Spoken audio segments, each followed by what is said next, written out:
দেশের প্রয়োজনে সেনা সদস্যদের সর্বোচ্চ দায়িত্ব পালনে প্রস্তুত থাকতে হবে বলেছেন সেনা প্রধান জেনারেল ওয়াকারুজ্জামান।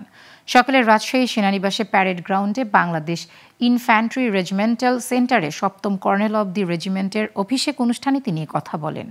এই অনুষ্ঠানের মধ্য দিয়ে সেনাপ্রধান বাংলাদেশ ইনফ্যান্ট্রি রেজিমেন্টাল সেন্টারের অভিভাবকত্ব গ্রহণ করলেন। ওয়াকারুজ্জামান বলেন, ইনফ্যান্ট্রি রেজিমেন্ট ১৯৭১-এর পর থেকেই দায়িত্বশীলতার সঙ্গে তাদের দায়িত্ব পালন করে যাচ্ছে।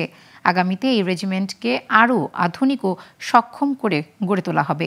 একবিংশ শতাব্দীর চ্যালেঞ্জ মোকাবেলায় সবসময় প্রস্তুত থাকতে রেজিমেন্টের সব সদস্যদের প্রতি আহ্বানও জানান তিনি।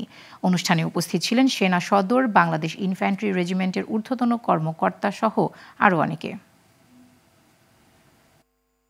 আমি আশা করব বাংলাদেশ ইনফ্যান্ট্রি রেজিমেন্টের প্রতিটি সদস্য তাদের উপর অর্পিত দায়িত্ব সর্বোচ্চ শৃঙ্খলা এবং পেশাদারিত্বের সাথে পালন করবে।